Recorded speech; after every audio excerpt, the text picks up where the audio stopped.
Connect the dots. I mentioned in an earlier video that the destruction of Alderaan has always bothered me, and not in a the explosion in space wouldn't have looked like that kind of way either. It's one of those things that sets the empathy portion of my psyche, which I keep under wraps so that I can function, into overdrive if I start thinking about it too much. Genocide, real or imagined, can have that effect on you. As I read through the Tarkin novel, which is very engaging so far, full review when I finish it, I can't help but think about the endgame of all the machinations in the book, which, while it hasn't been the focus of the story, is the construction of the first Death Star and the ability to destroy entire planets.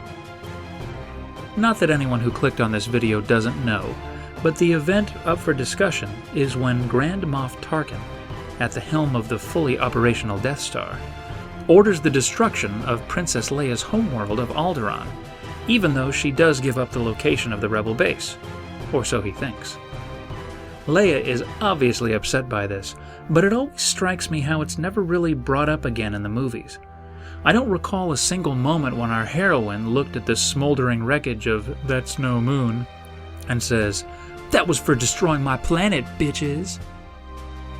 The audience is treated to the destruction of Tarkin and his mobile battle station by the intrepid rebels, and receives its catharsis. But do you ever really stop and think about what was lost? That was an entire planet. Shrugging off catastrophic loss of life is a common trope in Star Wars movies. Alderaan, according to Wikipedia, had over 2 billion inhabitants. Imperial Star Destroyers have anywhere from 5,000 to 37,000 crew members apiece. Estimates for the Death Star 1 crew numbers nearly 32 million. I wasn't able to find a number of casualties for the Clone Wars, but based on what we've seen, the length of the war, and if you include droids, a subject I will discuss in a future episode, it must number in the billions as well. And, spoiler alert for Episode 7, the First Order uses Starkiller Base to destroy 5 planets at once in the Hosnian system that all look to be as densely populated as Coruscant. If so, that's our highest single genocide yet, at around 5 to 6 trillion casualties. Again, the characters in the movies are like, "Damn it, we gotta blow up that base!" Not just 15 minutes of wailing and gnashing of teeth like you'd think. Look, I get it. The movies can't dwell on such things. They can't give the Episode 4 audience time to mourn the eradication of an entire culture that we only meet 2 members of in all 6 movies anyway. What a downer that would be, right? Imagine, though, for just a second, if the Earth was destroyed. It's not just the loss of sentient life. It's the loss of all species of plants and animals unique to that world, works of art, buildings, cultures, subcultures. The list goes on. I mean, hopefully some of it was saved to some kind of galactic cloud storage, nebula storage. But you can't save works of art or buildings that have stood for thousands of years. On a personal level, imagine everything and everyone you've ever known violently destroyed, erased from existence. For perspective, there are approximately 7.4 billion people on Earth right now. It's estimated that in all of human history, there have been 107 billion people. That means that the destruction of the Hosnian system in Episode 7 wiped out more than 50 times the amount of humans that have ever lived on Earth. An incomprehensible number. Now, the whole point of bringing all this up is a roundabout way of discussing redemption in Star Wars. Let's talk numbers again. An estimated death toll from the Holocaust of World War II is 15 to 20 million people.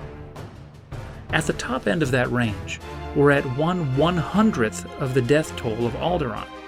Yet we're all cool with Vader now because he threw an old guy down a mine shaft. Don't get me wrong, I was right there with everybody else, cheering for the Dark Lord's change of heart. But is the crime of planetary genocide really forgivable? I would argue that it isn't. And yes, Tarkin pulled the trigger, but it's not as though Vader protested. He was totally down with it. If Tarkin was Hitler times 100, that makes Vader Joseph Goebbels times 100. Now we have Hux and Kylo, our new Hitler-Goebbels stand-ins, except they commit an atrocity approximately 2,500 times worse than Alderaan, casualty-wise. And all over YouTube are videos of people theorizing how Kylo will return to the light side, or is some kind of sleeper agent for the good guys. If he was a sleeper agent, right before the First Order murdered a few trillion people, would have been a real good time to wake up. He doesn't. Trillions die. And he kills Han Solo. What a dick! Long story short, I don't think Kylo should be redeemed. I do think that the talk of redemption both on the internet and in the movies will continue beyond all reason. But, ultimately, I don't think Kylo can be saved given what we've been shown. Not now. At least, I hope not. Thanks for listening. Let me know in the comments section if you think I'm being too hard on poor Kylo. And until next time, you know what to do. Now you may be wondering where the episode is that was supposed to feature Jar Jar Binks. I'm still working on it. I decided I'd put out another episode since that one's taking quite a while. I'm trying something new with it, and there's some technical issues, and it's just taking a little bit longer to produce. But it should be worth the wait. Please hang in there, and if you're from the future, click on this link, and it'll take you there.